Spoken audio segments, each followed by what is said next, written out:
여러분 안녕하십니까. 실록 박정희. 우리가 라디오 시대를 지나서 드디어 텔레비전 시대가 돌아왔고, 이제 오늘 순서는 마이카 시대 자동차 편을 준비했습니다. 이번 교통혁명 이룩한 박정희 시대의 이 편에서는 1, 2, 3편 나누어서 제1편은 자동차 편, 2편은 열차 편, 3편은 항공편을 준비하겠습니다. 오늘도 멀리 대구에서 오신 서석구 변호사님 모시고 함께 조명해 보겠습니다. 안녕하십니까? 네, 안녕하세요. 시청자 여러분. 지난번에도 실록 박정희 잘 시청해 주고 지원해 주셔서 감사합니다. 유경수 여사 그 프로그램 나갔을 때 많은 분들이 아직도 그렇죠. 예, 반응이 좋았죠? 예, 국모 유경수 여사가 얼마나 가난하고 소외된 사람, 진정한 이웃이었잖아요. 그 민심을 아직도 그렇죠. 아직도 확인할 수 그리워하고 있지 있었습니다. 못하고 있는 거죠. 예, 많은 분들이 그때 이렇게 많은 분들이 조문을 했었나? 네, 그렇죠. 그 광화문에 꽉 찬 그 전국에서 오신 수백만 명의 길거리에서 운집했잖아요. 그렇습니다. 예, 오늘 이 자리는 김포공항입니다. 먼저 서울역에 갔었습니다. 자동차와 열차편을 준비하기 위해서. 때마침 우리 옛 시계탑의 건물이 박물관이 되어 있는데 9월 4일까지 휴관이 되는 바람에 거기서 촬영을 하지 못하고 바로 김포공항으로 왔습니다. 그러나 오늘 준비한 것은 바로 자동차 편이 되겠습니다.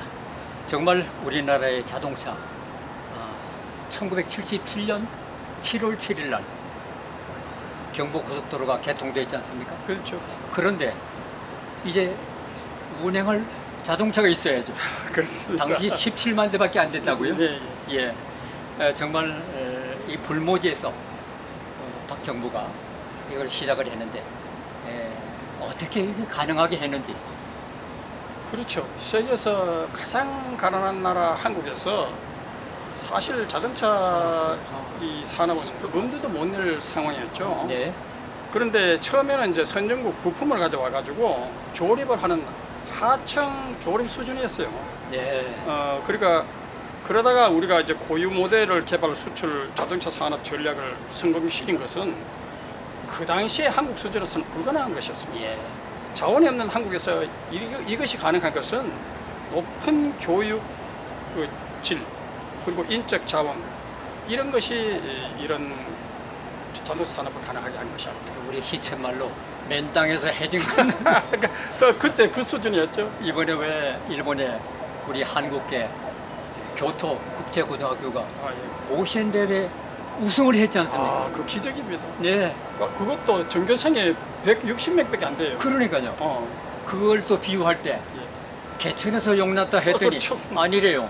맨 땅에서 용난 거래. 예. 그 정도 대단한 비교를 겁니다. 했는데 정말 대한민국이 쭉쭉 한강한 뻗어가는 기적을 이뤄낸 우리 한국 국민 민족의 DNA가 살아난 거예요. 그렇습니다. 최빈국의 대한민국이었습니다. 그러나 지금은 어떻습니까? 대단하죠. 풍요의 시대를 누리지 않습니까?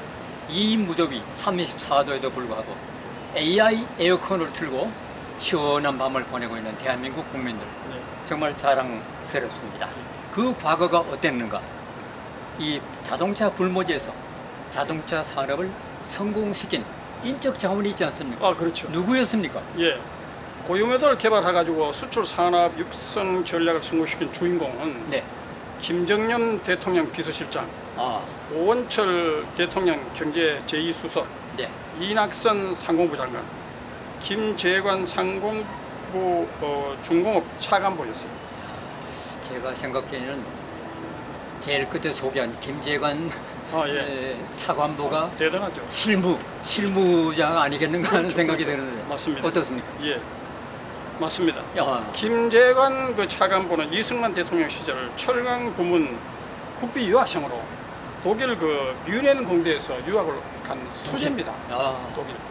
그리고 철강 조선 기계 자동차 공업 네. 육성 업무를 담당했는데 박정희 대통령으로부터 자동차 공업 네. 이걸 육성하라는 특별 지시를 받은 거죠. 네. 근데 기존 정책에 정말 생각지 못한 그 제안을 했다고요. 예. 과감하게 고유 모델을 개발한. 그렇죠. 예. 그 사실 그 1973년 6월 김차관보는 기존의 정부가 추진해온 비효율적인 자동차 산업을 정책을 다 폐기시켜버렸어요. 네. 과감하게. 그리고 세계 어느 나라에도 취지하지 않았던 고유모델 승용차의 하향식 양산화 정책, 이건 나중에 설명하겠습니다. 네, 네. 이걸 기본 골격으로 해가지고 장기 자동차 공업 진흥 계획을 수립했는데요. 어느 나라도 시행하지 않은 탑다운 방식으로 이 문제를 적극적으로 해결했죠. 대단한 겁니다. 정말 이미 있었으면 얘기를 하지 않겠는데 열악한 환경이었단 말이에요. 아, 그렇죠. 그런 불모지였죠. 실중에 비춰 본다면 정말 혁명적인 일이 아닌가. 그렇죠. 왜냐하면은 전 세계적으로 보편화된 것이 바텀업, 위로 상향식 네. 방식이 아니라 고유모델 승용차의 탑다운 하향식 양산화 정책, 아, 이걸 추진했는데, 자, 이게 이걸로 인해 가지고 전 세계 시장의 선발 메이커들과 그 경쟁을 한다는 구도였어요. 네. 왜 그랬느냐? 독자적인 고유모델 차를 개발해야, 그러니까 탑다운 방식을 해야 선진국 메이커의 애속 상태를 벗어날 수 있다. 그래서 우리가 자주적으로 자동차 산업을 획기적으로 발전시킬 수 있다. 아, 그래서 탑다운 방식, 하향식 방식을 채택하는 겁니다. 예. 보텀업 방식과 정반대죠.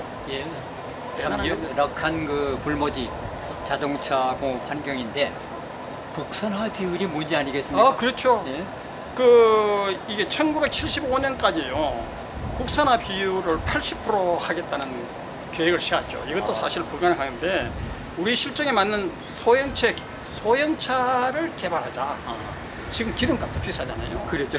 그리고 중동 그 에너지 파동도 일어나고 그랬어. 예. 그 국제 경쟁력을 갖출 때까지는 경쟁 제품의 그 수입도 금지시켰어요. 아, 이런 아주 주도면밀한 정책을 펴는 것이. 이 박정희 정부 차원에서 그렇죠. 상공부 정부 지원은 어땠습니까? 예. 그 1973년 그 7월 10일 상공부가 예.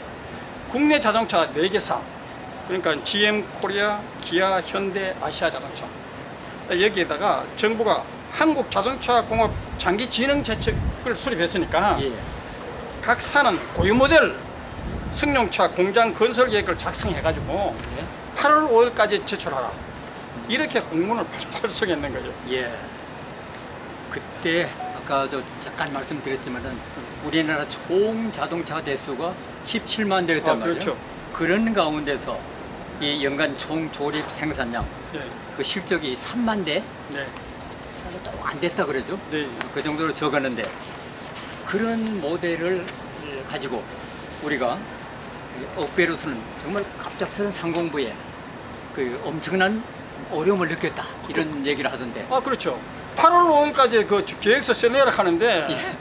조립 판매 급급하던 우리 국내 자동차 업계에서는 청천벽력 같은 아, 공문이었어요. 부담. 놀랬죠. 예. 그리고 자동차 산업을 그 육성시키려는 박정희 대통령의 정책에 적극 공감 협력해가지고 고유모델 승용차를 독자 개발하기 위한 설계도 하고 예. 5만 대 이상 생산을 위한 5천만 달러 시설 투자 담보하는 투자 계획서까지 제출했는 거예요.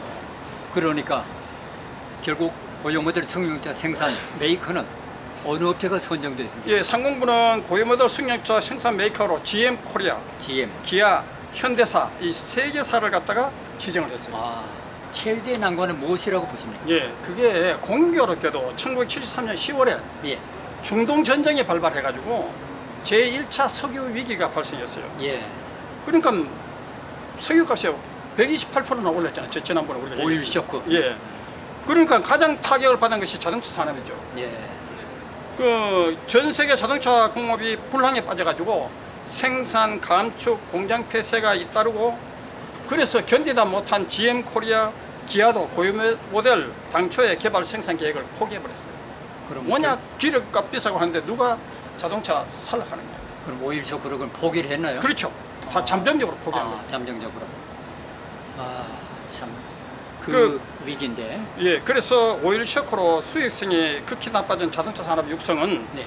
이제 숨고르기 상태로 잠정적으로 이제 포기를 하고 아, GM 계열사인 그 오펠의 모델과 부품을 들여와가지고 네. 이제 조립 생산하는 거예요. 아, 과거로 돌아간 거예요. 예, 예. 그리고 기아도 일본에서 부품을 그 들여다가지고 브리사를 조립 생산하는 이런 우여곡절의 과정을 거친 거죠. 네.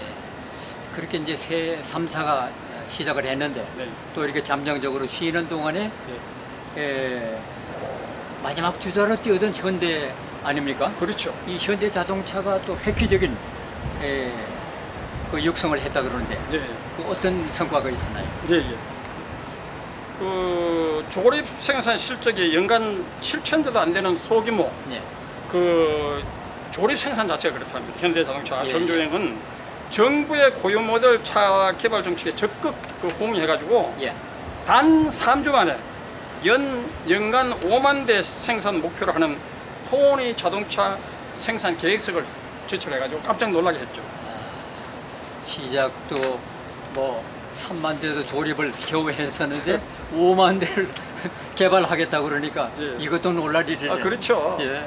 참 의욕은 있으나 국산화 비율이 적어서 고전을 면치 못했지만 그때 당시 정주영 회장의 추진력 아, 이건 정말 대단했죠. 그러니까 정주영 회장의 추진력이나 박정희 대통령의 추진이 닮은 꼴이에요. 보면 성격적으로. 네. 그 현대 국산 부품 사용 비율은 그때 30%에 불과했어요. 아. 아주 열악한 상태였어요.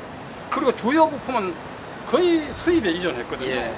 근데 연간 5만 대 생산, 투자 비용 1억 달러로 그룹의 전망에 걸린 승부수를 던지는 자동차 종합 공장 건설 계획서를 상공부에 제출했어요. 네. 그리고 오원철 경제 이수석에게 뭐라고 얘기했는가 하면은 1억 불을 들여가지고 인류 자동차 공장을 짓겠다. 그리고 국민차도 만들겠다. 아, 아주 호언장담을 했죠. 참 한국 최초의 고유 모델 정주영 회장의 현대 포니 승용차가 한국 자동차 공업의 시작을 알리는 아주 대단한 기적을 만들어냈는데 그 신화에 대해서 좀 자세하게 설명해 주시죠. 예, 이거 정말 대단한 그건데요. 예. 포니 승용차 이 설계는 이탈리아 회사에게 맡기고 아, 설계. 디자인은 미국의 조지아 아, 맡기고 엔진은 일본 미쓰비시가 맡아가지고 개발을 했어요. 3사가. 그렇죠. 예. 그리고 최종 목표는 종합 자동차 건설을 하되 완전 국산화하겠다는 겁니다. 아. 지금은 기술 제휴를 하지만은 하지만 한국 최초의 고유 모델 승용차 포니가 탄생했는데 예. 1972년 2월 첫 선을 보낸 포니가 이 소형차 아닙니까? 네. 대개 보면 중형차가 소형차는 거의 없는 거예요. 근데 소형차는 중동 그 석유 파동에서 기름을 적게 하니까 예. 포니 차의 인기가 폭발해가지고 예. 아주 수출에 대박을 친 거예요. 예. 정말 서 변호사님은 첫 자동차가 무엇이었습니까? 예, 저도 뭐 그때 현대 자동차였는데 그때 이제 소나타인가 아마 그때 그랜저였어요 처음에. 그랜저. 제가 변호사 기업하면서 그랜저. 그리고 80년대가 되겠죠. 그렇죠, 80년대. 아, 저는 최초에 바로 이 폰이었습니다. 아, 그렇네요. 제 선배님이 타시던 중고차를 사서 예, 예. 그날이 얼마나 뽀얀 하얀 폰이었는데 정말 기억도 생생합니다. 정말 대단한 시작이었네요. 그렇죠. 그 중요한 엔진 개발도 국산화했지 않습니까? 아, 그렇죠. 그 비하도 소개해 주시죠. 예.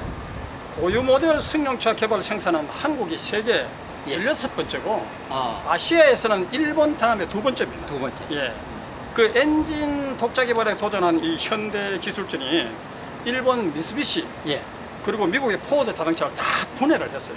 아, 분해를 해가지고 부품들을 모방 설계하는 역 엔지니어링 과정을 거쳐가지고 관련 기술을 드디어 습득했는 거예요. 예. 그래서 1983년 정주영은 알파 프로젝트라고 명명된 새 엔진 개발을 시도해가지고 예. 1990년 11월 드디어 엔진 자체 설계 개발에 성공을 한 거죠. 아, 이 현대가 대단한 뉴스였습니다. 현대가 제일 늦게 출발해가지고 그렇죠. 제일 빨리 그렇습니다. 독자 개발에 예. 성공을 했는데 그럼 기아, GM도 분발했지 않겠습니까? 그렇죠. 그러니까 고유 모델에 그 포기했던 예.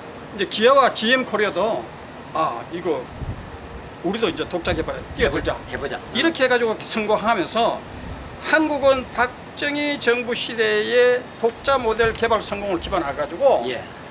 그 이후에 1990년 세계 10위의 자동차 생산국이 되고 91년도에는 9위, 92년도에는 7위, 95년도에는 5위, 1997년도에는 드디어 세계 4위 4위. 자동차 메이커. 야, 대단한 기적이었죠. 이게 여러분, 어떻게 풀모지에서 만날 조림 부품 하청만 하던 예. 이 대한민국이 정말 놀랄 일 아닙니까?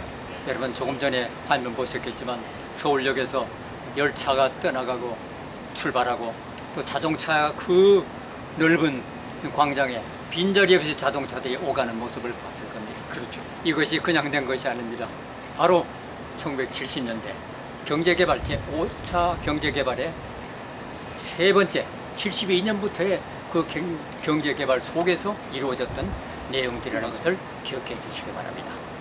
네, 혁명, 교통혁명. 오늘 지금 첫 번째 시간 자동차 편은 여기서 마무리하고 그래 세계 4위로 급성장한 예, 거기까지 대한민국 하고. 전- 오늘 여기도 공항에 보니까 저 보세요 자동차 준비하잖아요. 오늘도 뭐 우리나라 서울 그 도로라 보면 뭐 자동차가 밀집하고 그 한 가구에 한 대가 아니라 거의 두 대. 두 대, 세 대. 예, 좀 세계 최대 그 이 자동차 이 메이커라서 우리가 참 예, 성장했는데 4대국으로 정말 감사합니다. 그렇습니다. 이렇게 박정희 대통령과 또 현대, 기아, 또 이 세 업체가 이런 기적을 만들어냈다는 사실을 기억하시고 다음 제2편 열차 편을 또 기대해 주시기 바랍니다. 네. 오늘 네. 박정희 실록 제1부 마치겠습니다. 실록 박정희 다음에 뵙겠습니다. 고맙습니다. 감사합니다.